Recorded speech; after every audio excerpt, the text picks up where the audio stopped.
constantly. So let me explain. Yeah, go ahead. My frustration part of that, man, I've done probably a little over 110, 120 million in land sales and land acquisitions, just like in I my heard time. that 120 million. Okay. What I saw happen with land prices is during COVID, all you heard on the news, real estate this, real estate that, real estate that, real estate this. We went from having a total of 39,000 realtors and brokers in the Houston industry. So that number went up to about 78,000. But only 10% do the business. So what happened was I saw it personally where take Acres Homes, for example. We're buying an acre back in 2019 for what? 200,000 at max or 300,000. Well, what happened is if you have a realtor, and I'm not discrediting anybody, this is just facts that I'm stating. If you're a new realtor and Chris, someone see that you're a realtor, but they keep saying real estate, they don't know if you're experienced or you new. Yeah. They call you, hey, I got a piece of land, I want to put it on the market at 800,000, 900,000, or whatever the case. The realtor, they count their chickens before they even hatch. Yeah. So when they let's just use whole numbers, $1 million, because we literally saw this acre and a half and Acres Homes going for $1 million. What do you think if Chris, if Garland's your neighbor down the street, he's laying at home talking to his wife, man, Chris down there trying to sell his property for $1 million, man, he must be out of his mind. It goes under contract. Not local developers buying it or local investors.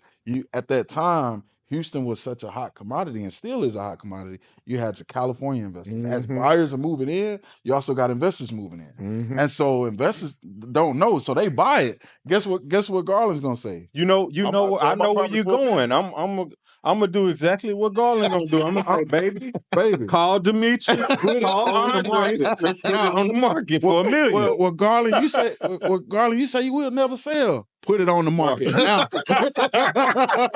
So as local guys are looking at it like, $1 million. The prices that went up astronomically. Yeah. Not only that, at the same time, you got the new city engineer changing the development codes. So it was brutal, man. Man, and when you talk about land, there were a lot of people, land sellers, who missed the wave in COVID. Yes. And so they were sitting on the market. Like, we were making offers on stuff. We had an acre we were looking at on the south side.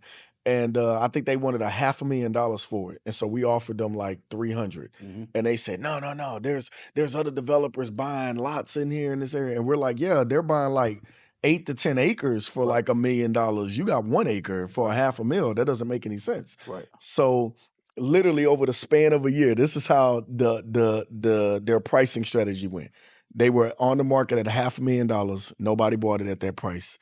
They dropped it to $450,000. Nobody still bought it at that price. They took it off the market, relisted it for $400,000. Nobody bought it at that price. They took it off the market again, put it back on the market at $350,000. We came back in and was like, hey, we'll give you $300,000. They said no. We said, okay, cool. They dropped it to $325,000. Nobody still bought it. They dropped it to $300,000.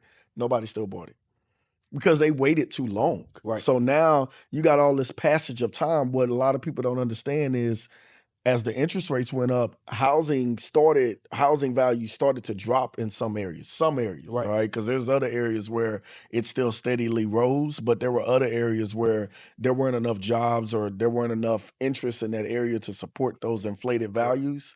So you had those things. But when you're looking at land, I'll tell people all the time, just because they listed for $1 million doesn't mean anybody gonna buy it for $1 million. Man, it's only worth what somebody's willing to pay. Hey, Chris say that all the time. I say that all the time. It's only you can want $1 million, you can want $2 million, but it's only worth what somebody's gonna pay you. Or you could want 175, like that lot we were looking at in Third Ward. Yeah, we were looking at a lot in Third Ward. The guy he had it listed for 175. I went to Garland. Garland came to me. I said, man, what did we offer? 150. 150. Yeah. I said, let's offer 150. Yep. He came back and said no. He wants 160. 160. I said, well, okay, let's wait him out. Right. We waited 3 months. Now he came back to us maybe 2 or 3 weeks ago saying, hey, I'll take 150. No, we want him for 130. No, he said he said he'd take 155. Yeah. And I said, Andre, I say, Garland and Andre, let's think about it over the weekend. Yeah.